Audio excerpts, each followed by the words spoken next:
Hello and welcome to the Bankers Masterclass series, sponsored by Standard Chartered, exploring how finance can be a catalyst for change.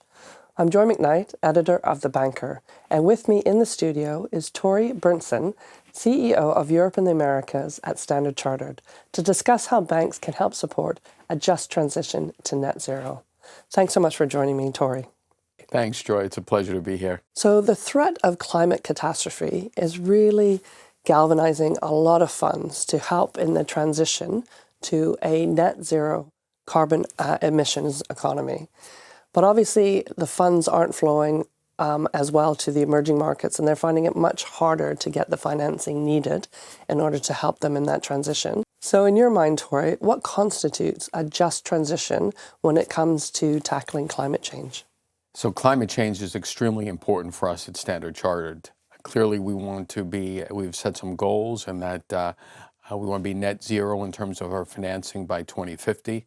Our markets are very much in places where this is exceedingly important from that standpoint, whether it's in Asia, Africa, et cetera. And if you talk about a just transition, some of the markets that we operate in are really places where fossil fuels are used really across the electricity grid, and that creates more issues from that perspective going forward. So how do people solve from that aspect, raising taxes, et cetera, which many times can be difficult.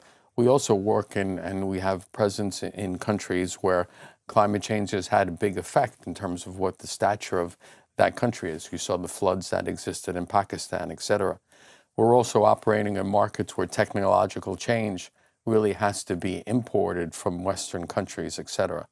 So to get that just and fair transition, it's imperative that the developed countries, the banks, the governments really spend an awful lot of time focusing on those entities within those countries where we can be very helpful. And there's really a burden on all of us to make sure that happens in the most fair and equitable manner. So what magnitude of financing is needed to help the emerging markets make that transition to net zero?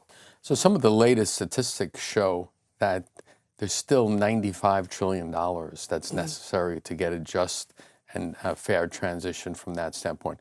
And if you measure that in terms of global GDP, the estimates are that global GDP for 2022 is in the area of $105 trillion. So you're talking about an awful lot of money. So it's a matter of really working hard to develop what is necessary and to get it to pockets of the world that will have the biggest impact. But what are the challenges when it comes to mobilizing that financing? I think people have to work hard, and governments have to make it beneficial from that standpoint. There are many situations in the markets that we just talked about where people tend to be a little bit hesitant because of there's corruption issues, bribery, is the money being used in the right way, et cetera. So I think all of us need to be thinking about what the projects are. We need to be working with public partnerships and making sure we get those funds to the right area. Clearly, raising the capital is a challenge. At Standard Chartered, we did a study, Opportunity 2030, and we identified projects roughly of $10 trillion. And we think those are projects that many can get involved with, and that will clearly help to get things moving in Asia and Africa. So you touched on a little bit there, but what can public and private partnerships or blended finance, how can that be used to actually fill that gap in terms of investment needed? I think public and private working together is key from that standpoint. We think there is somewhere in the area of $300 billion a year between 2020, well, you can start at 2021 going up, and 2060 is a number that many countries are operating in from that aspect. So we think the governments through these quasi-agencies, et cetera, can contribute somewhere in the area of $300 billion a year. So if you do that and follow the math on that, that gets you to roughly $12 trillion. And then we think the private side will make up the rest of that to get to that $95 trillion.